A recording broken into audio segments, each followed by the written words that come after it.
Alright guys, this is the shock assembly. I'm going to take your shock body and all the parts you need come on this little tree here. So you're going to take TKR 6008 and you want to, it's got like a step down on it, so you want to put that smaller part in first.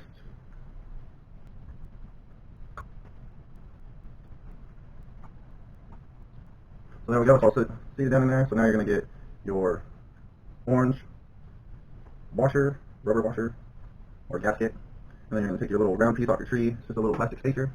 You put that in there. Seat it down. Then you take your other rubber gasket. Seat it down. And that piece goes on there. But first you're going to put your O-ring on over the threads and seat it down in the groove at the base, right there. And then you put this piece on, aimed upwards, like that. Then when you cut all these plastic pieces off of the tree and everything, make sure you get all the little burrs off. Take a little knife, because that's what I'm having trouble with right now. Got a little tiny burr in there. So what I do is I take a sheetrock knife, I just kind of whittle it off of there. There we go. Now that should sit down in there perfectly. Wow. And then you take your end cap piece and thread it on, just like that. Voila. And we'll put the spring retainer thing on here, making sure the step down is towards the bottom of the shock. We're going to take our shock shaft and our piston, making sure the dome part is towards the bottom. So basically, see how it's dome like that? You want that towards the bottom. And we're going to take our little nut.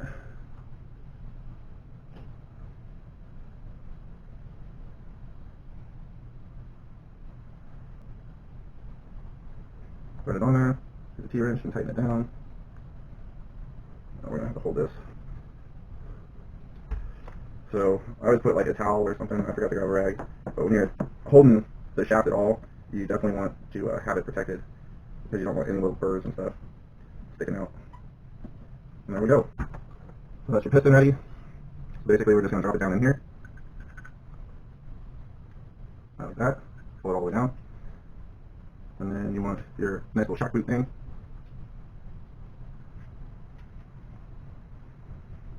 Put that on. Just like that. And then pull it up a little bit so that we can put a shock eyelet on. Now I pre-threaded this. They don't come threaded, but I ran it on there before I started this whole thing. So I suggest you do that, because it makes life a lot easier when you're actually putting it together. And then, as you can see, you can start it most of the way on before you have to hold it.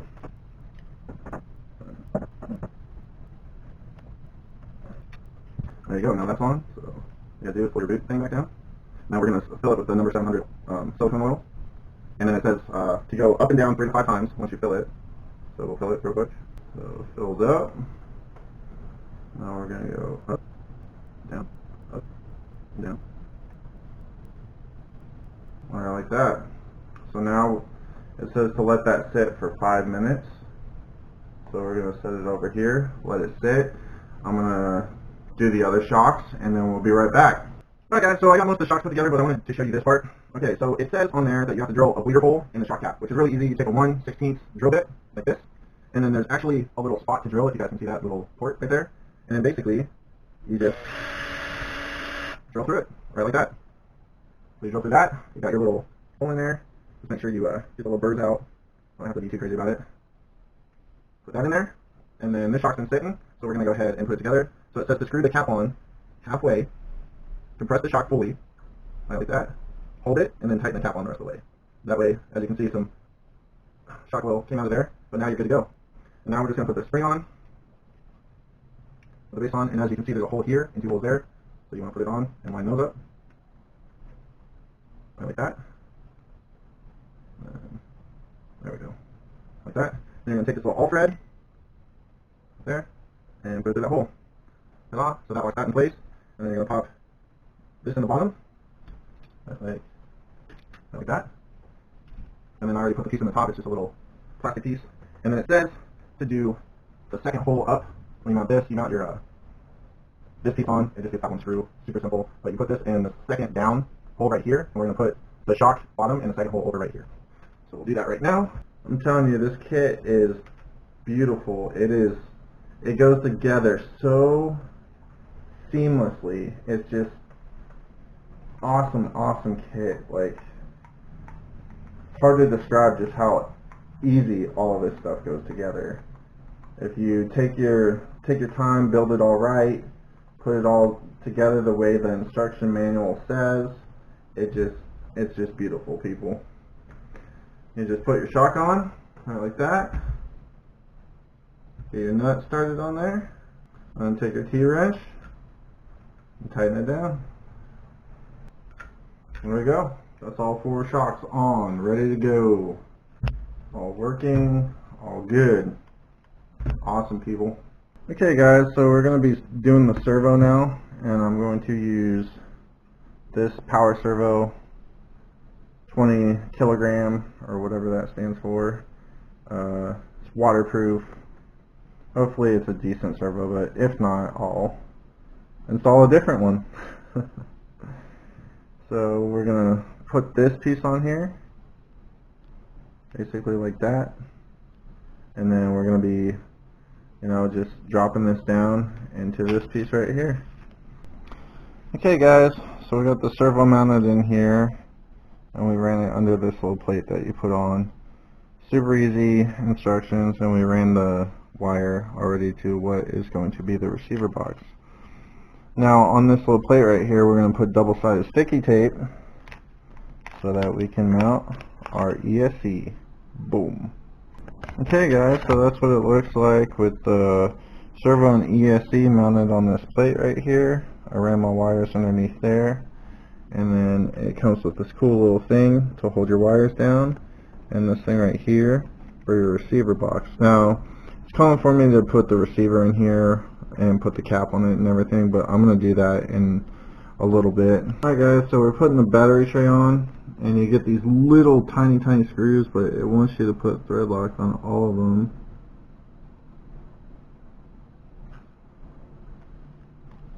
So thread lock, and then it goes down through battery tray and into the chassis. And the chassis plate itself is threaded for these guys. TKR 1322s, and you go here, here, here, here, here, and here. So I'll just run these last 2 in real quick. TKR 1343, which are going to be these guys, the bigger ones. And then you're just going to button it up. Alright guys, so we got the motor in there. That was probably the most frustrating part of the whole build. And as you can see, we're actually running the X-Run, the Hobbywing X-Run motor, because, yeah, the Leopard Hobby wouldn't fit in there. It was too long. There's only about, I don't know, maybe 5 mil in between those two. So yeah, I couldn't run it because it's like 12 mil longer than this motor. But this motor should have plenty of power.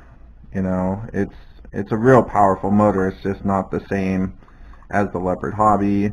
We got the gear mesh set all good. We're running a 19 tooth pinion, and just so you guys know, you just thread lock and put this screw through the top here, and that handy dandy hole I showed you on the bottom right there, that's where the bottom screw goes in.